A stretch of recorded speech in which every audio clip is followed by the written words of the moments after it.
네. 예, 안녕하십니까. 장봉입니다. 반갑습니다.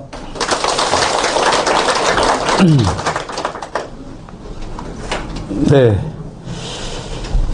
이 만성질환에 대한, 이제 해결책이 사실 현대의학에서 대증요법제로 불리우는 현대의학의 주치료법이, 유명무실해지고 있습니다. 지금 무슨 얘기냐면, 지금 고혈압이나 당뇨, 특히 관절염 환자들이 실제 이 대증요법제에 의해서 몸의 자연치유력이, 즉 그 면역력으로 대표되는 이 자연치유력이 현저하게 저하되면서 실질적으로 삶의 질이 떨어질 뿐만 아니라 몸의 면역력도 많이 저하를 시켜서 암이라든지 아니면 자가면역 질환, 이런 면역계 질환을 오히려 우리가 먹는, 건강을 위해서 먹는 약들이 오히려 유발을 시키고 있다. 그래서 이제 저희 병원이 사실 이제 지금 기계 시뮬레이션을 하고 있는데요. 사실 저희 병원에서는 지금 현대의학에 쓰는 대증요법제들을 단 하나도 사용을 하지 않습니다. 여기서 말하는 대증요법제는 혈압약과 당뇨약, 혈당 강화제, 혈압 강화제, 소염 진통제, 항암제, 뭐 이런 것들을, 면역 억제제 이런 것들을 의미하는데, 그 이유는 하나예요. 대증요법제를 쓰면 몸의 자연치유력을 저하시킨다. 이 이유 하나입니다. 자연치유력이 저하되면 생명력이 저하되기 때문에 근본적으로 병을 치료할 수 있는 찬스를 잃어버리게 된다는 거죠. 그래서 이제 오늘 제가 이제 강의하고자 하는 이 C3G라고 하는 자연치유 물질이 우리 몸에 들어가서 줄기세포를 많이 만들 수 있다. 그래서 이 줄기세포를 많이 만들게 되면 우리가 줄기세포가 부족해서 생기는 병이 있습니다. 암이라고 하는 병은 줄기세포가 부족해서 생기는 병이 아니고, 이 줄기세포가 부족하면은 부전이 됩니다. 근데 이 줄기세포가 노화가 되면, 종양이 됩니다. 이게 무슨 말이냐면요. 이 줄기세포가 많으면 오래 살죠. 줄기세포가 많고 건강하면 사람의 수명은 그만큼 늘어납니다. 그런데 이 줄기세포가 숫자가 부족해지면 기능이 떨어지겠죠. 다시 말해서 심부전이라고 혹시 들어보셨어요? 콩팥 기능이 10% 미만으로 떨어지는 것을 심부전이라고 하는데, 10% 미만으로 떨어지는 사람들의 줄기세포 숫자를 재보면 정상인의 10%밖에 안 남았어요. 실질적으로. 그러니까 줄기세포가 부족해지니까 콩팥의 기능이 뚝 떨어져 버리는 거죠. 저희가 그 심장 기능이 얼마 안 남아있는 환자들을 심근경색 환자라고 하는데, 심근경색 환자의 줄기세포 숫자를 재보니까 정상인의 30%밖에 안 돼요. 그건 무슨 얘기냐면, 심장의 줄기세포 숫자가 부족하기 때문에 심근경색이 걸렸다라고 얘기할 수가 있어요.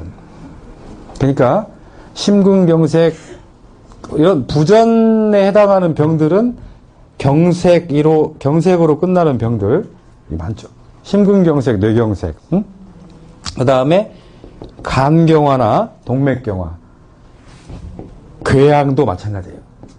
유궤양도 부전증입니다. 유궤양이나 12지환 궤양도 한번 걸리면 평생 동안 이제 그 궤양을 갖게 되는 거예요.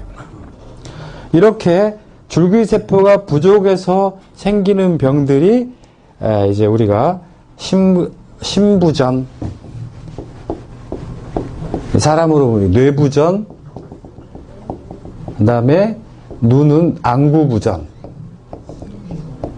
그 다음에 심장은 심부전, 그 다음에 폐는 폐부전, 그 다음에 이제 관절은 관절부전, 간부전, 그 다음에 콩팥부전, 심부전이라고 합니다. 그러니까 결국에 이 부전 많이 나오는데요. 우리 기능이 10% 이상 이하로 떨어지게 되는 모든 병들을 부전이라고 보시면 돼요. 동맥경화도 동맥의 기능이 10% 미만으로 떨어져 있는 것을 동맥부전이라고 그래요. 하지정맥류 아시죠? 하지정맥류는 1기부터 5기까지로 나눠지는데 5기 정도 가면은 거의 막 다리가 탱탱 붓고 발가락 끝에 가서 썩어가거든요. 그 정도 됐을 때는 정맥 기능이 거의 한 5% 정도밖에 안 남아있는 거예요. 정맥이 다 단단히 굳어져가지고 피를 위로 보내질 못해요. 그런 경우에는 완전히 교체 작업을 해야 되는 경우도 있는데 어쨌든 이 부전이라는 병은 세포 숫자가 부족해서 오는 거다. 그래서 우리가 뇌부전이다. 뭐 뇌경색이죠. 뇌경색이 있는 환자들은 무엇을 공급해주면 치료가 되겠어요? 응? 뇌부전. 근본적으로 줄기세포를 공급을 해줘야겠죠. 그러니까 줄기세포가 부족해서 뇌경색이나 동맥경화가 왔기 때문에 줄기세포를 충분히 공급을 해주면 부전증이 해소될 거다라는 거죠. 그래서 뇌경색, 심근경색, 그 다음에 동맥경화, 간경화, 폐부전 이런 병들은 줄기세포가 필수적이라는 얘기예요. 그래서 줄기세포를 가지고 지금 활발하게 연구를 하고 있는 파트가 바로 이 부전 파트입니다. 부전. 그러니까 지금 뭐 척수 있죠? 이 척수 부전이라고 들어보셨어요? 척수가 끊어지거나 척수가 이제 손상돼 가지고 하지 마비라든지 하반신 마비 많죠. 오토바이 타다가 이렇게 하반신 마비되는 경우도 있고 많아요. 그런데 그것도 줄기세포를 공급해주면 다시 안전뱅이가 다시 걸을 수도 있고 치매 환자도 마찬가지고 심장 기능이 다 떨어져 버린 사람도 마찬가지예요. 그래서 어떻게 하면 이 부족해진 줄기세포를 채울 수 있을까가 지금 많은 재생의학자들, 그러니까 지금 현재 뭐 현대의학을 하시는 분들 말고 이 재생의학과 학자들에 의해서 많이 연구가 되고 있는데요. 지금 이제 그런 연구가 실험실에서 줄기세포를 많이 배양해 가지고 다시 아픈 환자의 몸에다가 넣어주는 거죠. 이 방법을 개발하고 있어요. 근데 그 방법이 굉장히 불확실하고 위험하기 때문에 사실 그 방법이 아직은 대중화되지 못하고 있어요. 그래서 저희 연구소에서는 줄기세포 활성화 연구소, 저희 연구소 줄기세포 활성화 연구소인데요.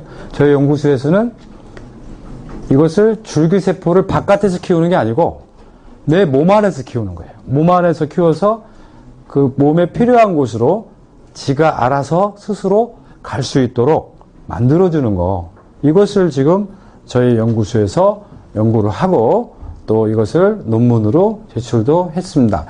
하여튼 줄기세포가 부족하면 부전, 동맥경화, 간경화, 심근경색, 뇌경색 같은 이 부전증이 오는데 줄기세포가 노화돼 버리면 체세포가 노화되면 줄기세포가 아니고 체세포가 노화되면 그냥 노화되는 건데 그냥 세포가 일찍 죽는 것 뿐이죠. 그런데 줄기세포가 노화돼 버리면 골치 아파집니다. 이 줄기세포가 노화돼 버리면은 암이 발생한다는 거죠. 이 총약. 그러니까 이 줄기세포는 양날의 칼이에요. 그래서 우리가 그 줄기세포를 실험실에서 잘못 관리하잖아요. 그러면 다 암세포로 다 바뀝니다. 실제 그 줄기세포를 주에서 줄기세포를 이식을 하잖아요. 그러면은 대부분 99%가 암세포로 바뀌어버립니다. 그러니까 이 줄기세포는 정말 잘 다뤄야 된다. 외부에서 인간의 몸으로 정맥주사 할 때도 이 노화의 위험성이 너무나 많기 때문에 실제 암세포를 집어넣는 것과 같은 역효과가 나타날 수가 있기 때문에 이 줄기세포는 생체 배양법이 가장 안전하고 자연스러운 방법이다. 그리고 경제적입니다. 그렇게 볼 수가 있어요. 그래서 이제 이 왼쪽에 있는 이 열매, 이 아로니아라고 하는 열매인데요. 이 열매를 먹으니까 줄기세포 숫자가 몸에서 많이 늘어나더라. 응? 그걸 이제 저희가 세계 최초로 밝혀냈어요. 늘어나는 게 많이 늘어나세요. 매우 많이 늘어나더라. 매우 많이. 그냥 그리고 한 배, 두 배가 늘어나는 게 아니라 한 3배 이상 28일밖에 안 먹었는데도 3배 이상 늘어나더라. 그래서 많은 이 부전증을 갖고 있는 많은 환자들에게 희망을 주고 있는 거죠. 이 안구부전증 중에 이 안구건조증이라는 게 있어요. 안구건조증 아세요? 그 안구건조증은 뭐냐면은 이 눈에 눈물샘이 막혀가지고 이제 생기는 건데요. 안구건조증에도 특별한 효과가 있어요. 그 안구건조증은 안구부전증이에요. 이 주변 세포가 10%밖에 안 남은 거죠. 눈물샘 세포가. 근데 요게 다시 되살아난다. 그리고 이제 발기부전으로 남자분이 당뇨병이 한 15년간 있어가지고 발기부전으로 성생활이 거의 안 됐던 분이에요.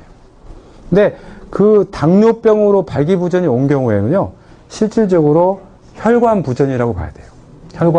혈관이 다 노화돼 버리는 거죠. 그런데 실제 C3G를 이 아로니아를 보름가를 먹고 실제 어떤 그 부부관계를 성공한 얘기가 굉장히 많습니다. 보름 정도만 먹고 이 보름 안에 쉽게 얘기해서 보름 안에 줄기세포가 다시 보충이 된다는 얘기예요. 그리고 파킨슨 환자들 다 그런 건 아니지만 파킨슨 환자의 경우에도 뇌 줄기세포가 4일 만에 복구되는 그런 증상도 우리가 확인을 할 수가 있었어요. 완전히 4일 만에도 이렇게 좋아지고. 그래서 이 어떤 물질이, 아로니아에 있는 어떤 물질이 우리 몸에 있는 줄기세포를 활성화시키는가에 대해서 저희들이 이제 지난 한 10여 년간 이것을 연구를 해왔습니다. 여기 보시면 줄기세포가 이렇게 골수에서 이게 빠져나오는 모습인데요. 이 줄기세포가 이렇게 빠져나와서 본인이 필요한 곳으로 또 본인을 필요로 하는 곳으로 달려갑니다. 이 달려가는 현상은 아직도 미스테리입니다. 왜냐하면 누가 불러서 달려가는 거죠. 달려가는데 정확하게 심장에서 부르면 심장까지 어떻게 알고 이렇게 달려갑니다. 그래서 심장 앞에 딱 쓰잖아요. 응?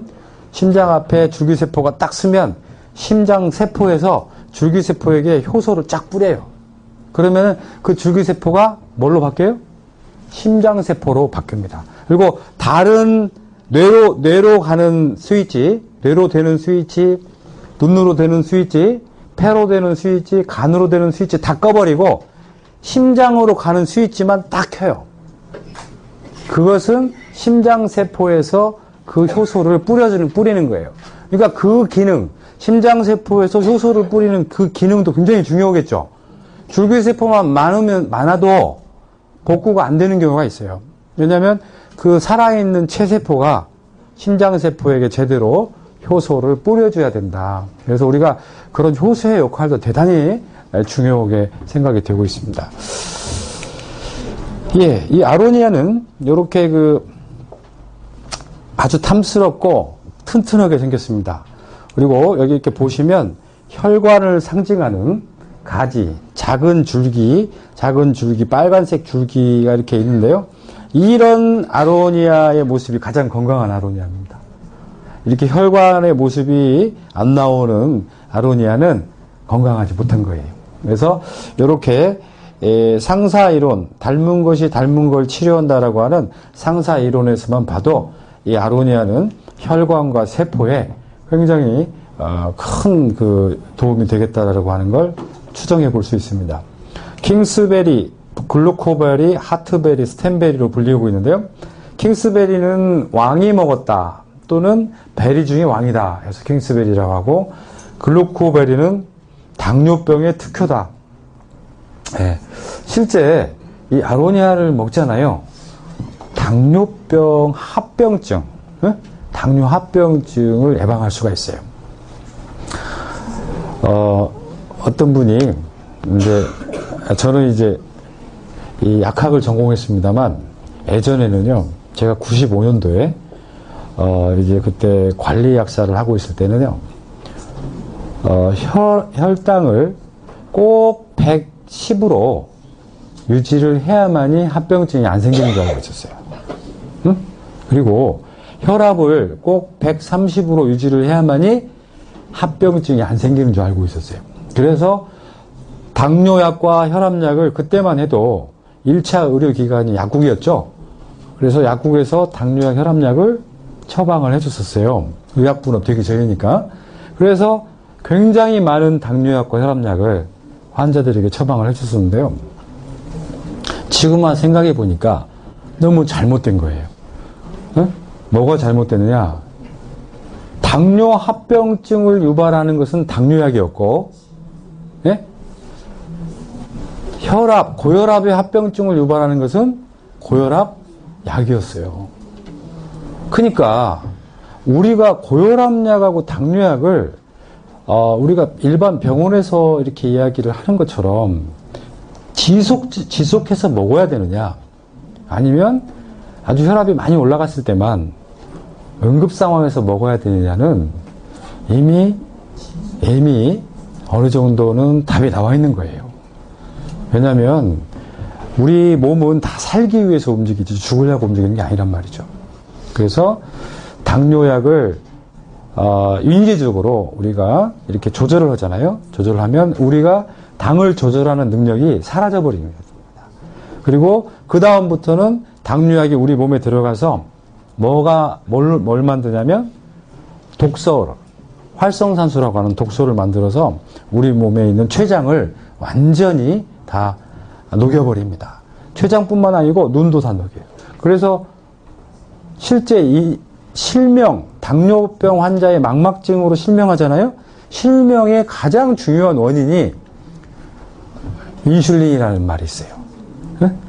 여러분들은 인슐린이 실명을 막는 중요한 약물이라 생각하고 계시지만 실제 자연의학을 하시는 이런 닥터들이나 저희 같은 약사들은 다 실명의 가장 중요한 원인이 인슐린이다 이렇게 생각을 하고 있습니다. 근데 이런 사실들을 잘 모르시잖아요. 응? 그래서 그렇기 때문에 인슐린 맞는 걸 아무 무서운 거 없이 맞고 당뇨약 먹는 것을 아무 생각 없이 당뇨약을 먹게 되는데요. 그런 부분들이 합병증의 중요한 원인이 되고 있다. 그래서 우리가 차라리 나는 이렇게 생각합니다. 혈압이 150이에요. 자기가. 혈압도 150, 혈당도 150. 이럴 때 약을 먹어야겠느냐? 자연의학을 공부하신 분들은 안 먹는데요. 공부 안 하신 분들은 무조건 먹어야죠. 네? 그렇죠. 병원에 가면 이건 무조건 처방이 나눠지고 안 먹을 수가 없죠. 하지만 그렇지 않아요. 이 상태에서는 약을 쓰지를 않고 오히려 무치료요법으로 자연요법을 해서 이 자연요법을 하면 대부분은 130이나 120대로 내려갑니다. 써야지 이것을 대증요법을 쓰게 되면은 혈압도 물론 내려가겠죠. 혈당도 110대로 내려가겠죠. 근데 이 대증요법에 의해서 합병증이 어마어마하게 유발된다. 결국에 자연요법은요, 똑같이 혈압과 혈당을 내려주지만 합병증이 와요, 안 와요? 안 옵니다. 안 와요. 얼마나 좋은 방법인지 몰라요. 그러니까 항상 중요한 건 뭐냐면 혈당과 혈압을 잡을 때 자연적으로 잡으면 합병증이 안 오는데 외부의 힘으로 약으로 잡으면 반드시 합병증이 온다. 이렇게 보셔야 돼요. 당뇨약, 우리가 혈당약으로 쓰는 당뇨약은 우리 몸에서 무조건 염증을 유발합니다. 그리고 혈압약은 이걸 계속 쓰게 되면은 심근경색이 유발됩니다. 심근경색이나 또는 부정맥 같은 질병이 유발돼요. 그러니까 결국에 이런 약들에 대한 부작용을 막는 방법은, 이런 방법은 우리가 자연요법을, 자기에게 맞는 자연요법을 선택을 해서 지금부터라도 실시를 하는 게 좋습니다. 하여튼 그런 그 자연요법제 중에 가장 지금 최근에 들어서 각광을 받고 있는 물질이 바로 이 아로니아라고 하는 물질이다. 아로니아라고 하는 열매입니다. 이 아로니아라고 하는 열매가 글루코베리로 이렇게 불리게 된 배경은 당뇨 합병증을 막는 놀라운 효과를 갖고 있다. 이렇게 해서 불리는 거고요. 그 다음에 하트베리는 심장에 좋은, 심근경색에 좋은 이런 그 열매다. 스템베리는 줄기세포를 많이 만들어주는 열매다. 이렇게 보시면 되겠습니다. 장미과고요. 동유럽과 북아메리카에서 자생하고 주성분은 아로니아 안토시아닌이 주성분입니다. C3G라고 하는 성분이 주성분이 되겠고요. 이 최적의 생육 환경은 아주 춥고 매우 뜨거운 곳에서 잘 자랍니다. 그래서 이 아로니아의 어떤 본질적인 성질은 굉장히 따뜻하면서도요. 그리고 이 한여름에도 견뎠기 때문에 아주 그 시원한 성질도 같이 가지고 있어요. 그래서 몸을 따뜻하게 해주는 반면에 몸에 있는 독소를 클린시켜주는 해독 능력도 굉장히 가지고 있는 이런 우리가 양쪽 성질을 다 가졌다라고 해서 양성물질이다라고 합니다. 양성. 이제 사이 간자를 써서 간성물질이다라고도 하는데요. 어쨌든 이 간성이나 양성이나 같은 말입니다. 여기서 양자는 이제 서로 양자를 쓰는 거죠. 이렇게 양성물질 또는 간성물질로 이렇게 분류하고 있다. C3G는요, 아로니아 열매로부터 추출한 빨간색 색소입니다. 현존하는 가장 강력한 성체 줄기세포 활성화 물질이다. C3G의 주 효능은 줄기세포 활성화, 백혈구 활성화, 효소 활성화, 혈관 확장 작용이 있다. 제조 과정은 열매를 따서 착즙한 다음에 발효, 그 다음에 1차 농축, 2차 농축을 하는데요. 2차 농축 단계에서 한 400배까지 아주, 강한 농축이 이루어지게 됩니다.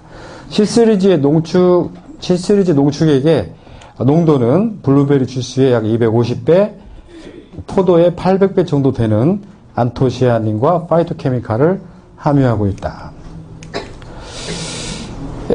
우리 몸에서 상처가 나면요, 상처가 나거나 염증이 생기거나 또는 종양이 발생하거나 하는데 저절로 이게 치료가 돼요. 제 그 환자 중에 한 분이 이런 경우가 있었어요. 여기 사타구니 쪽에 요만한 종양이, 몽어리 있죠, 몽어리가 있었는데, 그게 이제, 종양이죠, 종양.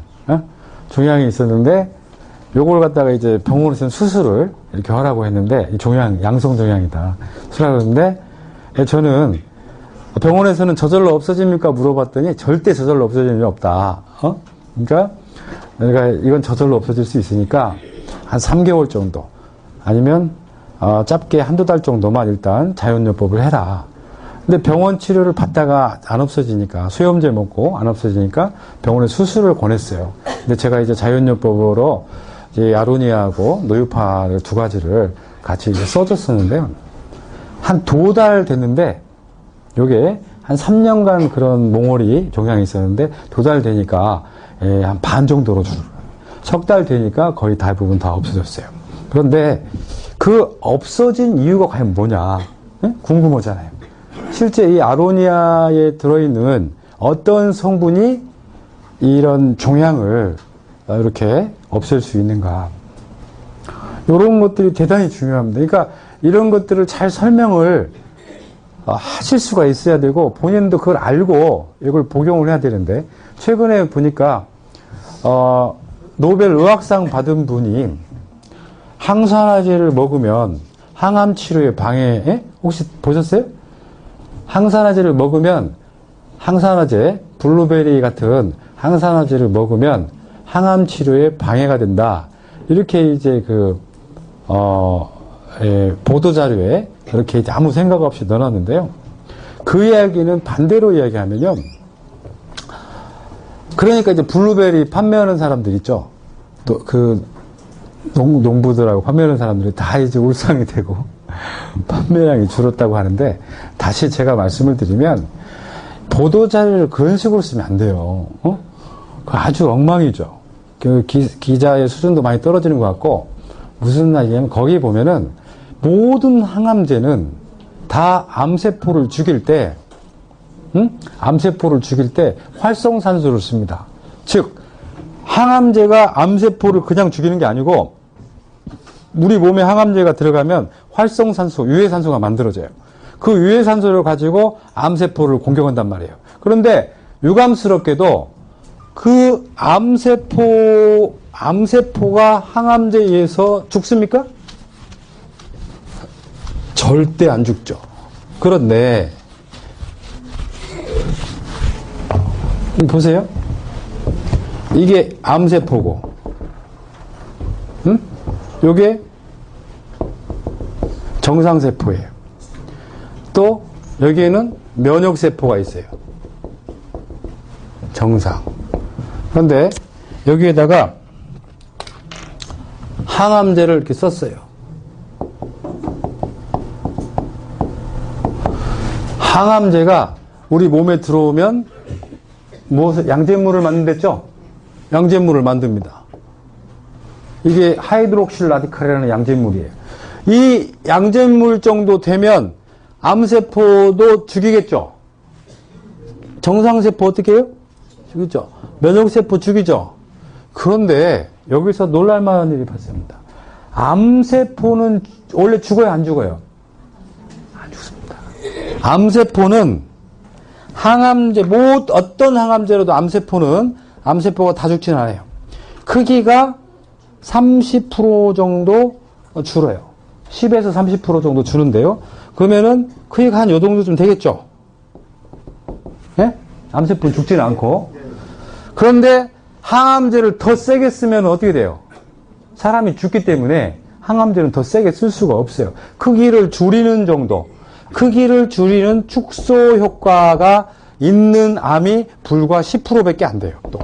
그러니까 30% 정도 주는데, 그것도 모든 암에 대해서가 아니고, 암 200가지 암 중에 단 20가지 암만 준다는 거예요. 그것도 한 달. 항암제 효능은 딱 한 달이에요. 한 달 28일간만 크기가 줄어들면, 28일간만 써서 크기가 줄어들면 우리는 항암제로 인식을 해줍니다. 근데 왜 28일로 해놨을까요? 석 달로 안 해놓고.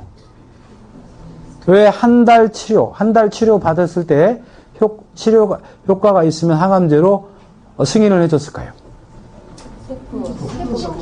왜 3개월 써가지고 효과 있을 때 항암제로 인정해주면 되는데, 왜 한 달만 써도 효과가 있으면 항암제로 인정을 해준다면, 이게 석 달을 쓰면 크기가 오히려 커지기 때문이에요. 뭐가 있어가지고요? 내성이 생겨가지고. 항암제를 한 달 이상 쓰게 되면 내성이 생깁니다. 내성 생기면 우리 요요 있죠? 갑자기 살 팍 찌는 것처럼 요요가 일어나서 항암제가 듣질 않아요. 그러니까 결국에 28일 정도 이상 항암제를 계속 쓸 수가 없어요.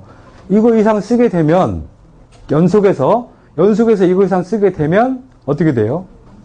오히려 내성이 생겨서 이 환자한테 치명적이 되는 거예요. 그러니까 어차피 효과는 28일밖에 효과가 없고 나머지부터는 암이 더 커지겠죠. 그러면은 28일 뒤에 또 커질까봐 무서워서 한 달 또 있다가 또 항암주사 또 맞죠. 6차례 맞잖아요. 네? 6차례. 이게 6개월 동안 6차례를 맞잖아요. 그죠? 이렇게 쭉 맞아서 크기가 6개월을 맞았는데도 암이 어떻게 되어 있어요? 크기가 더 줄어 있을까요? 아니에요. 우리가 원하는 정도의, 또 운이 좋아도 30% 정도밖에 크게 안 된다. 평균이에요, 평균. 이것도 10%에서. 6개월 항암 치료를 받았어도 실질적으로 이 정도밖에 효과가 없더라. 그런데 이제 문제는 이게 아니죠. 어차피 크기는 줄어들었죠. 좋아할 건데, 이거 면역세포는 어떻게 돼 있어요? 다 죽어버린 거예요. 정상세포도 이게 문제라는 거죠. 근데 이 정상세포가, 이 면역세포가 죽을 때요, 여기서 죽을 때, 면역세포 중에서도 줄기세포가 있겠죠? 예? 면역줄기세포가 있잖아요. 면역줄기세포가 그냥 죽지 않고, 이 줄기세포가 노화가 돼버리는 경우가 있어요. 면역줄기세포가. 그럼 이게 뭐가 돼요? 이게 바로 백혈병이에요. 백혈병. 그러니까 면역세포가 돌연변이 일으키는 게 백혈병이죠? 이게 백혈병이 유발되는 거죠. 응? 급성 림프구성 백혈병이 여기서 일어나는 거예요. 항암제에 의해서. 예? 그러니까 항암제가, 근데 이제 이 정상세포, 정상세포 중에 줄기세포가 또 있겠죠? 네, 이 정상세포의 줄기세포가 또 각종 상피암을, 고용암을 유발시키는 거예요. 그래서 이제 우리가 이게 이 사람이 만약에 대장암이었으면, 이거 대장 주변의 대장암이 암은 크게 줄어들지만 다른 대장하고 연결된 데 많죠? 자궁이라든지 여자분들 같은 경우에 남자분들은 간이라든지 이렇게 연결돼 가지고 이제 대장암이었는데 실질적으로 항암제 써가지고 간암이라든지 뭐 또는 폐암이라든지 이런 것들이 재발된다 이렇게 그런 거죠. 이건 재발 전이 된 게 아니에요. 그러니까 여기서 전이라고 이야기를 하면 안 된단 말이죠. 전이 된 게 아니라 항암제를 써가지고 새로운 암이 발암된 거예요. 발암. 모든 걸 다 환자 책임으로 만들어버리면 안 되죠. 전이라고 하는 것은 환자 책임이에요. 그죠? 전이는 환자 책임이야. 당신이 몸이 약하니까 강한 사람 같으면 전이가 안 되는데 당신은 몸이 약하니까 전이가 된 거야 하고 환자 책임으로 돌려버리는 거죠. 그런데 발암이라고 하는 것은 누구 책임이에요? 그렇죠. 항암제 책임이죠. 네? 항암 치료 받다가 암이 생겼으면 어디서 바라보냐에 따라 틀리죠. 항암 치료 받았다가 암이 생겼으니까 나는 새로운 암이 생긴 겁니다 라고 얘기하면 그 책임이 항암제에 있는 건데 전이 됐다라고 얘기를 하면 그 책임이 누구한테 있는 거예요? 나한테 있는 거예요. 내 면역력이 원래 약해서 감기가 잘 걸리는 거다 이런 거하고 비슷하게 핑계를 댈 수가 있다는 거죠. 정말 중요한 얘기죠. 그러니까 우리가 자기 몸을 지키기 위해서는요, 우리 중심에서 생각을 해야 된다는 거죠. 지금 실제 저는 이걸 그냥 이론이 아니라 사실을 말씀을 드리는 거거든요. 응? 그래서 이렇게 해서 1기하고 2기 암을 초기 암을 제외한, 응? 그러니까 1기암, 초기암을 제외하고 2기부터의 5년 생존율은 5%도 안 됩니다. 응? 지금 뭐 암이 5년 사는 사람이 50% 넘어갔다 이렇게 이야기하는데 그것은 통계상 조작된 거죠. 왜 그러냐면 우리가 암 같지도 않은 암죠. 그게 무슨 암이에요? 갑상선암. 갑상선암 같은 경우에는 99%가 10년 생존율이 99%예요. 그런데 그런 암들을 막 암 통계에다가 다 넣어버리고 그러면은 암 환자들 평균 수명이 올라가는 건 당연하죠. 당연히 올라가는 거예요. 그리고 실제 치료받다가 자기 다른 데로 간 사람들은 분모에 넣지도 않아요. 응? 사실 그 사람 다 죽었잖아요. 연락 안 되는 사람 다 죽었죠. 자기 병원에서 안 죽었다고 사는 걸로 생각하면 안 되죠. 무슨 말인지 아세요? 그걸 다 통계에다 넣어놓고 살아있는 사람 하니까 결국에 통계가 올라갈 수밖에 없다는 거죠. 그래서 이거밖에 안 된다. 우리가 지금 2기부터 4기 있죠? 4기까지 암의 5년 생존율은 5%밖에 되지 않습니다.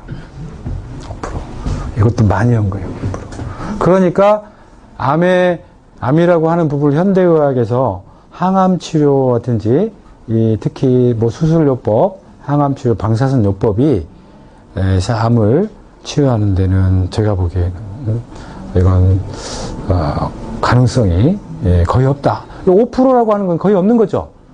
확률적으로도요, 원래 5%는 무시할 만한 확률이에요. 응? 거의 없는 겁니다. 100명 중에 5명만 5년 동안 살아있는 거기 때문에 주변의 암환자들은 다 죽어요. 근데 이제 일본의 유명한 의사인 곤도 박사라든지 아주 그 유명한 이런 그 자연의학을 하시는 아보도우라든지 이런 유명하신 분들이 얘기하는 것을 보면요. 실질적으로 자연요법을 했을 때 2, 3개의 환자도 80%까지 생존이 가능하다고 합니다. 5년 생존율 이상이 무엇을 선택을 하실 것인가. 그러니까 오죽했으면 혈관 종양내과 전문의들이 의사 선생님들이 당신이 암에 걸리면 항암 치료를 받겠느냐 하고 물어보니까 272명인가 272명 중에 단 한 사람만 빼고 다 항암 치료를 안 받겠다라고 한 거 아니에요. 실제. 그럼 본인들은 항암 치료를 안 받는 이유가 뭘까요, 과연? 왜 안 받겠어요? 다 죽었으니까. 아니, 항암 치료를 했던 사람들이 다 본인 앞에 다 죽었어요. 그러니까 본인도 두려운 거예요. 두렵잖아요. 하지만 그 두려움도 있고 자연요법도 한 번도 해보지 않았기 때문에 사실은 굉장히 망설일 수도 밖에 없어요. 하지만 자연요법이라고 하는 것은 인간도 자연의 일부이기 때문에 왜 암에 걸렸느냐면 자연이 아닌 비자연을 많이 섭취했기 때문이에요. 자연이 아닌 비자연적인 것들, 우리가 합성의 형태들이라든지 또 우리가 자연 상태에서 우울증에 걸리는 동물들은 거의 없죠. 인간만 유일하게 우울증 걸립니다. 인간만 유일하게 곡식을 쌓아놓고 살아요. 유일하게 통장을 가지고 있습니다. 부동산 투자를 하고 또 주식도 하고 그러니 온갖 요소에 스트레스 덩어리들이죠. 그 스트레스 덩어리들과 독소, 이 독소들이 많이 있는 거예요. 사실은 그런 비자연스러운 요소들 때문에 우리 몸에서 생겨서는 안 되는 암세포들이 생기는 거예요. 원래요, 야생 상태에 있는 사자나 호랑이는 암에 걸린 놈들이 하나도 없답니다. 근데 이 놈들을 어떤 동물원에다만 가두잖아요? 그러면 암에 걸리기 시작합니다. 네?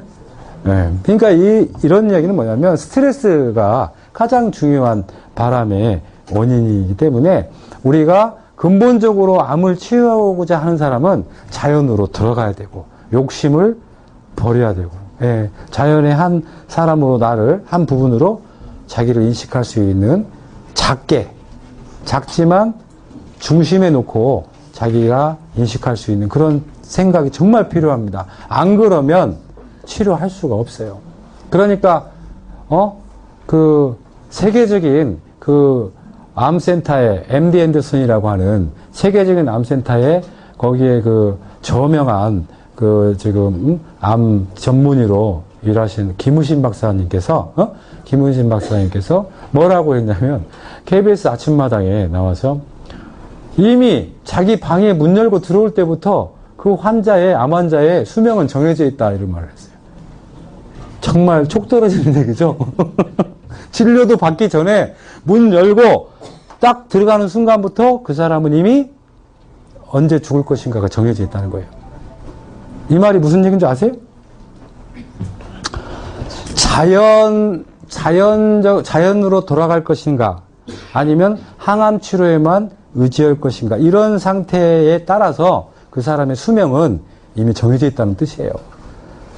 무조건 와서 항암제만 찾고 좋은 항암제 찾고 좋은 방사선 치료, 좋은 수술 선생님 이런 것만 찾아가지고는 도대체가 암을 치유할 수 없는데도 많은 사람들은 그런 훌륭한 의사, 훌륭한 항암제를 아직도 병원에 와서 찾고 있기 때문에 그런 생각이 아니고 이 병원에서의 치료는 단지 시간을 벌기 위한 치료예요. 응?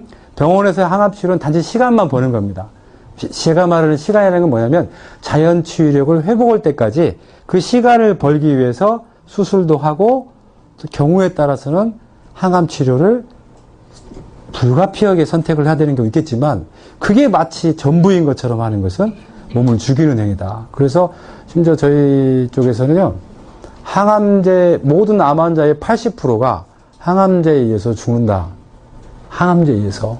그런 말까지 하고, 일본의 곤도 박사는 지금 수십억 명의 암 환자가 세상을 떠났는데, 세상을 떠났고, 지금도 살아있는 사람이 있지만, 항암제로 치료한 사람은 단 한 명도 없다. 이런 말을 공식적으로 했습니다. 항암제에 대한 생각을 오늘 제 강의를 듣고 난부터는 한낱 크기를 줄이는 효과밖에 없지만 그 부작용이 너무나 많다는 거예요. 너무나 많아서 우리가 이제는 이런 합성 항암제가 아니라 이 천연 항암제를 쓰자는 거죠. 천연 항암제가 효과가 없느냐? 그렇지 않아요. 이 자연 항암제를 쓰면 암세포 크기도 줄어요. 예?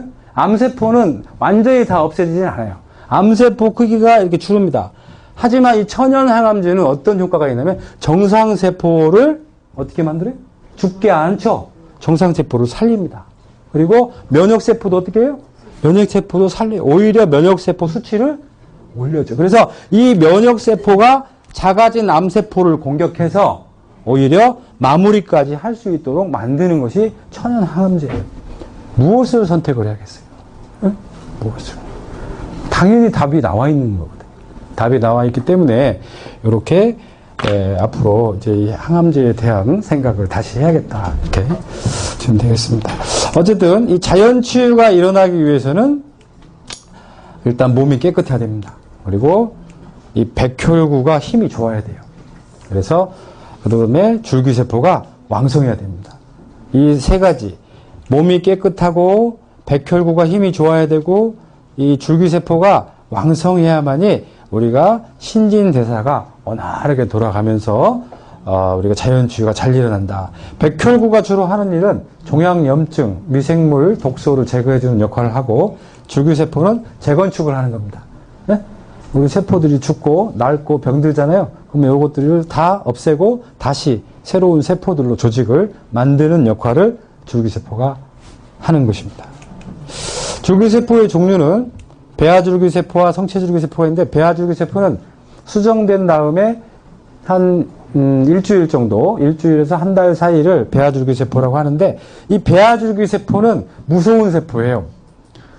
아까 제가 이 골수에 있는 줄기세포는 뇌, 눈, 심장, 폐, 간 아직 운명이 정해지지 않았다고 그랬죠? 근데 배아줄기세포는 사람으로 바뀔 수가 있어요. 응? 우리가 일란성 쌍둥이라고 들어보셨어요? 일란성 쌍둥이는 어떤 게 일란성 쌍둥이에요? 난자가 하나죠? 정주화가 2개 들어가는 거예요? 일란성 쌍둥이는 뭐예요? 난자가 2개죠. 일란이니까. 난자 2개, 정자도 2개죠.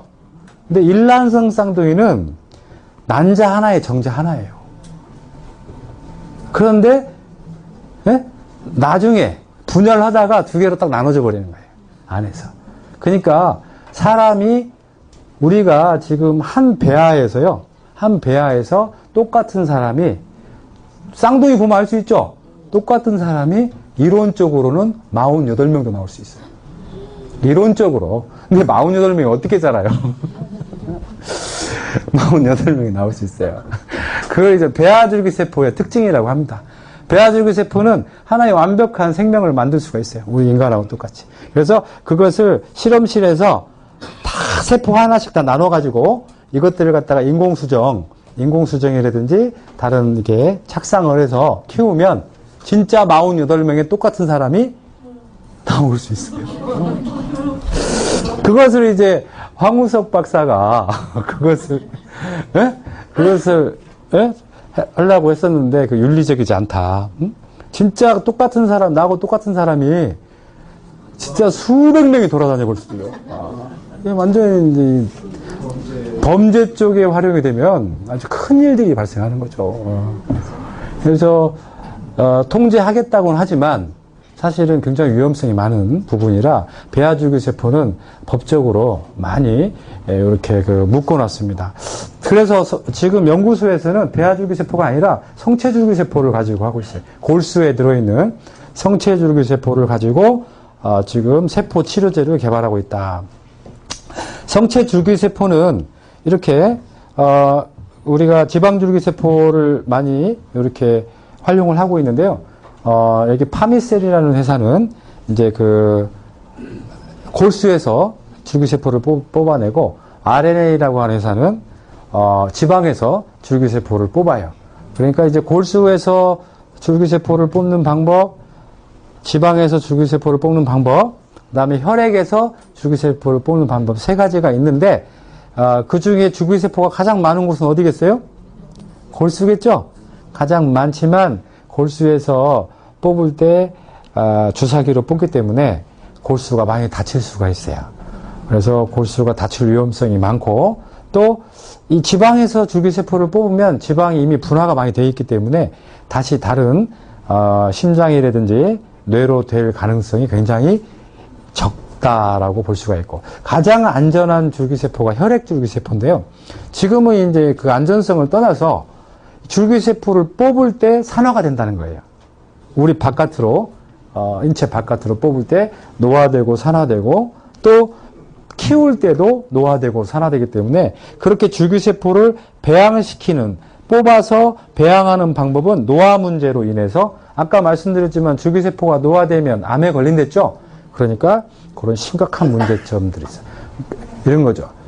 잠깐 이 머리가 까맣까맣한 이런 병을 치료하기 위해서 줄기세포를 맞았는데 뇌종양이 생겨버릴 수도 있어요. 그렇죠. 그러니까 빈대 잡으려다가 초과상간을 태울 수도 있더라고요. 그래서 우리가 그런 방법들은 위험하다. 그러면 어떤 것들을 써야 되냐? 줄기세포를 몸 안에 있는 줄기세포를 깨워서 그 줄기세포를 많이 만들어줄 수 있는 그 방법이 가장 안전하고도 부작용 없고 자연스러운 방법이다. 이걸 줄기세포 활성화법이고 저희 연구소가 아로니아를 가지고 세계 최초로 그 지금 이 부분을 개발을 했어요. 그래서 좀 이따 보여드리겠습니다. 이 줄기세포는요. 줄기세포가 그 사는 장소가 있습니다. 아무 데서나 사는 게 아니고 간, 심장, 위, 뇌신경, 척수, 관절, 근육, 피부, 망막, 췌장, 골수 이렇게 있는데 다 공통점은 암이 잘 생기는 부위예요. 네? 그러니까 줄기세포 서식지가 파괴되면 줄기세포 서식지가 산화되거나 노화되면 거기에서 반드시 암이 발생합니다. 그러니까 줄기세포는 암세포하고 똑같아요. 그 성질이 똑같기 때문에 줄기세포가 블랙 줄기세포, 블랙 스템셀이 돼버리잖아요. 산화돼가지고 그러면 바로 암세포로 바뀌어버리는 거예요. 그러니까 줄기세포가 자라는 그곳을 영어로 니치라고 하는데 그 니치라고 하는 공간을 잘 관리를 해줘야 돼요. 그 공간을 잘 관리를 해주지 않으면 안 되더라 이렇게 볼 수가 있어요. 그래서 이제 그 골수가 줄기세포가 가장 많은 조직인데요. 이 골수에 있는 이 줄기세포의 이름이 다능성체 줄기세포다. 줄기세포가 노화되거나 부족하면 암, 자가면역 질환, 뇌 심혈관 질환, 당뇨병, 관절염, 간질환, 기타 질환이 이렇게 있습니다. 아까 제가 블루베리 말씀을 드렸는데요. 그 마무리를 못 주고 제가 넘어가서 다시 말씀을 드리면 항암 치료를 받고 있을 때요. 항암 치료 받고 있을 때 예를 들어서 아로니아를 먹잖아요. 그러면 항암제가 정상세포를 공격하겠죠. 뭘로 공격해요? 유해산소로 공격했댔죠. C3G가 유해산소를 다 잡아먹어버리죠. 그러니까 정상세포를 공격할 수 있어요? 없어요? 없죠. 암세포도 공격해요? 못해요? 못하죠. 다시 말해서 항암제의 독성을 완전히 무력화시켜 버린다는 거죠. 그걸 항암 효과 없다라는 식으로 얘기하면 안 되는 거죠. 그렇죠? 그 정도로 강력한 효과가 있기 때문에 항암 치료 받기 전에 쓰면 되는 거고요. 항암 치료 일주일 동안 예를 들어서 일주일 동안 받으면 그 일주일을 피해서 전후로 자연요법을 실시하면 되겠죠. 근데 이것을 항암제 뭐 효과 없 이런 식으로 말하면 안 된다는 거예요. 응? 그래서 평상시에 암이 걸리기 전에는 강력한 항암제로 작용을 하겠죠. 그죠? 유해산소가 발암 물질이니까 그 정도. 항암제가 가장 강력한 유해산소 발생 물질인데 그걸 무력화시킨다는 얘기는 강력한 항암작용이 있다는 걸 반증하는 거예요. 응? 그런 부분들을 기사를 그런 식으로 오해하면 안 된다는 거죠. 이렇게 볼 수가 있다. 어느 정도 성체 줄기세포가 많아지느냐? 이 정상적인 사람은 100이고요. 이 심근경색이 있는 사람은 33%가 있습니다. 30%가. 그런데 28일간 심근경색 환자들에게 C-시리즈를 복용을 시켰더니 306% 줄기세포가 증가해서 정상인들하고 거의 똑같이 줄기세포가 나왔다. 줄기세포의 노화는 374% 억제됐다. 이 말이 굉장히 중요한 말이에요. 줄기세포 노화가 374% 억제됐다는 얘기는 암이 발생할 확률을, 그죠? 374% 줄였다는 얘기죠. 줄였다는 얘기예요. 암이 발생 안 하면 그만큼 오래 살겠죠? 여러분, 다 암으로 죽지 않습니까? 실질적으로 제가 아는 신부님이나 수녀님들, 이분들이 이제 다시 연로 나이가 드시잖아요. 그러면 본인의 시신을 기증을 하십니다. 이제 카톨릭대라든지 시신을 기증을 해, 해부용으로 기증을 해요. 근데 이분들이 자연사를 하잖아요. 대부분. 자연사를 하는데 실제 해부를 해보면요. 암이 얼마나 많이 발견되는지 몰라요. 근데 본인은 암으로 죽지 않은 거죠. 왜 항암 치료도 안 받고 그냥 자연사를 했으니까. 암은 그런 거예요. 우리 어떤 사람이든 돌연사가 아니면 대부분 다 자연사 하는 경우에 암에 걸려서 죽습니다. 세포가 노화되는 병이니까. 그러니까 암에 걸릴 확률이 줄어든다는 얘기는 그만큼 수명이 늘어날 수 있다. 이걸 말을 하는 거예요. 암 환자들은 대부분 다 굶어서 죽습니다. 소화도 안 되고. 그런데 이제 보통 항암 치료를 받은 분들한테서 그런 굶어 죽는 일들이 많이 나타나고 있어요. 항암 치료 받으면 머리도 빠지지만 장에 용털이라고 있어요. 용모라고 하는 털 다 빠집니다. 그러니까 소화가 돼야 안 돼요. 안 돼요. 소화가 안 되니까 빼빼 마르고, 그래서 죽는 거예요. 그러니까 항암제가 머리 털도 빠지게 하지만 소장의 털도 다 빠지게. 소장털 빠지면 죽습니다. 하여튼, 요렇게, 이 상처가 저절로 아무는 것은 이 줄기세포 때문인데요. 이 줄기세포를 활성화시켜주는 게 바로 C3G라고 하는 아로니아 안토시아닌이다. 요렇게 보면 이게 골수예요. 골수라고 하는 것은 뼈 안에 있는 골지를 골수라고 하는데 이 빨간색 골수를 뽑았더니 여기 스템셀, 여기 줄기세포가 나와서 여기 간으로 가면 간세포가 심장, 뇌, 근육으로 이렇게 변화하게 됩니다. 근데 그냥 가는 건 아니에요. 어제 운동을 많이 한 사람들 있죠? 운동을 많이 한 사람들 근육 손상이 많이 왔겠죠? 그런 분들은 근육을 만들어주고요. 어제 술을 많이 먹은 분들 있죠? 그분들은 어디가 많이 손상됐을까요? 간하고 뇌. 술 먹으면요, 간하고 뇌가 손상이 됩니다. 그래서 이 간하고 뇌가 이렇게 되고. 이건 어제 이제 마라톤을 막 했어요. 어디가 많이 손상됐겠어요? 심장이 많이 손상됐거든요. 그분들은 심장 쪽으로 줄기세포가 많이 가요. 그 배분을 잘 해야 돼요. 근데 그 배분은 머리가 하는 게 아니죠? 배분은 누가 해요? 네, 우리 몸에 있는 백혈구의 대식세포라고 하는 백혈구가 우리 몸을 돌아다니면서 다 그 배분을 시켜주고 있다고 이렇게 추정을 하고 있습니다.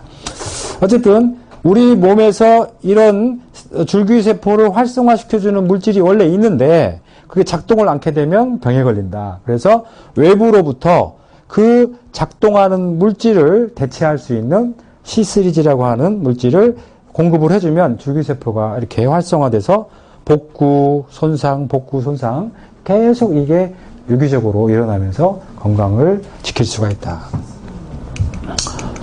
네, C3G와 AFA라는 물질을 비교를 한번 해보겠습니다.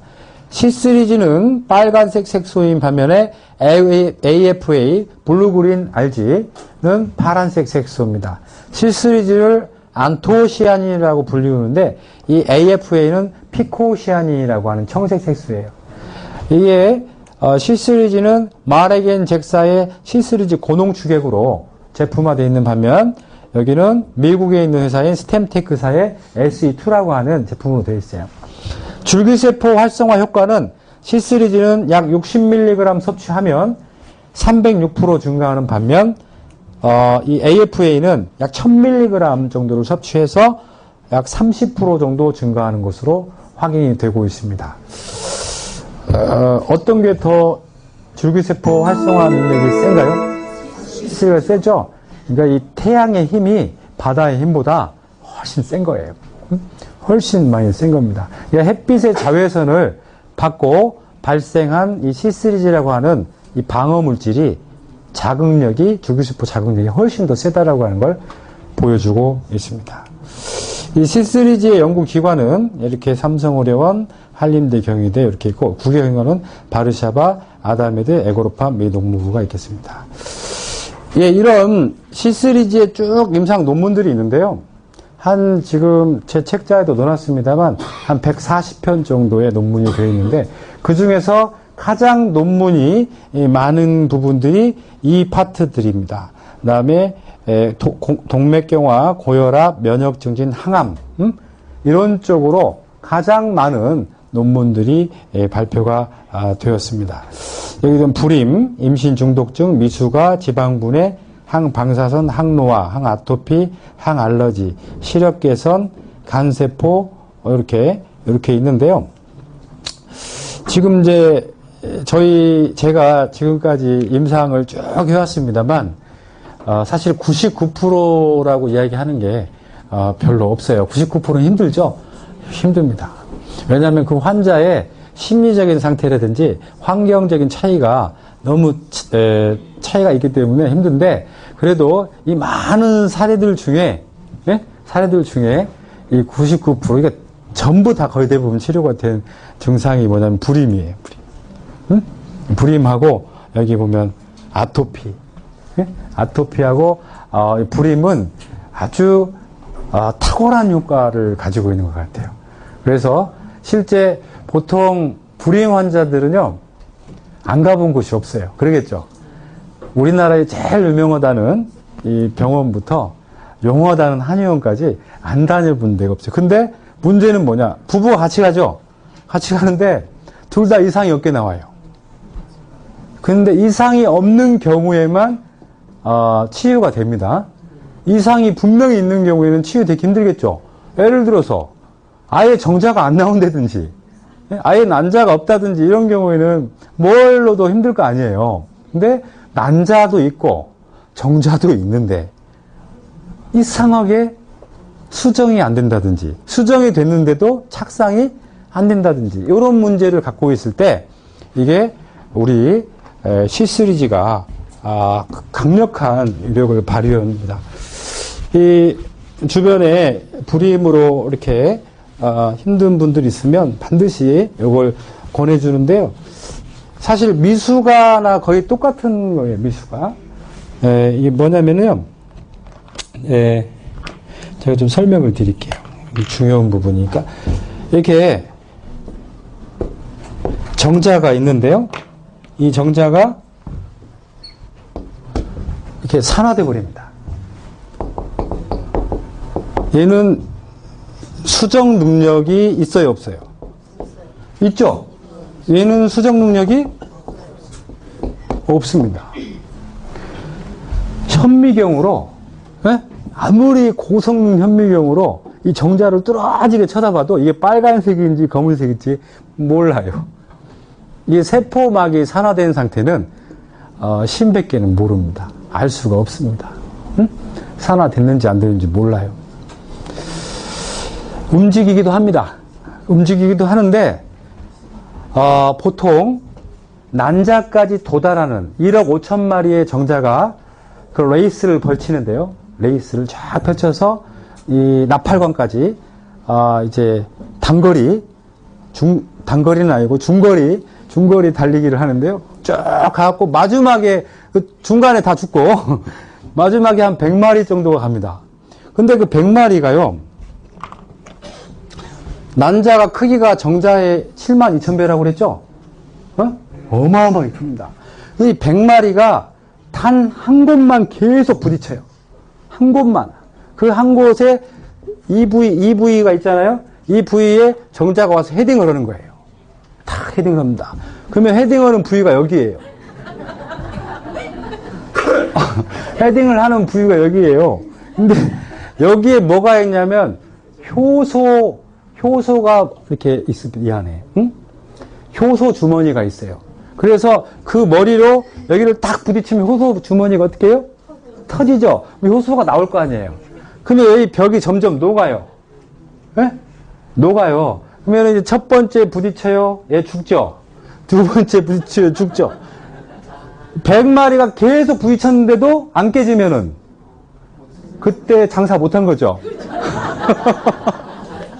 못한 거야. 못하니까 이제 다음 기회에 그게 그렇게 되는 거예요. 100마리가 왔는데 부딪혀도 이게 산화가 돼가지고 부딪혀도 안 깨지는 거예요. 안 깨지고 그 효소가 다 산화돼가지고 그 효소 자체가 활성력이 떨어져 버린 경우에는 아무리 와서 부딪혀도 이게 녹아요, 안 녹아요? 안 녹는단 말이에요.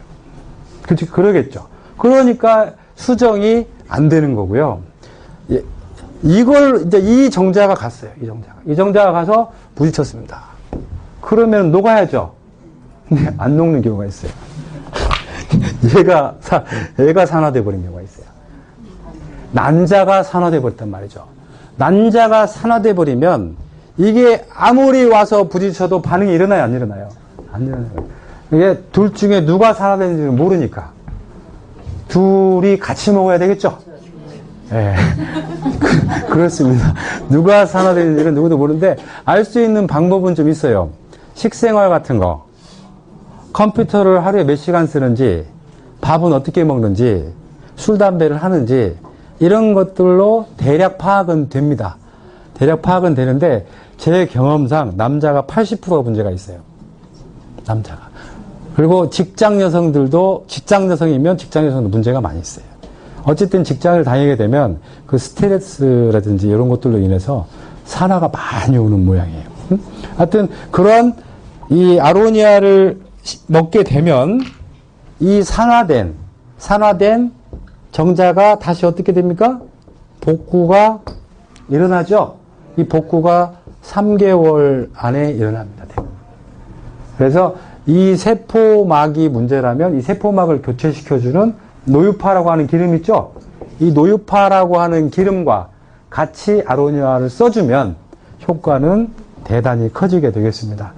하여튼 오늘 시간 관계상 여기까지 마치도록 하겠습니다. 감사합니다. 네.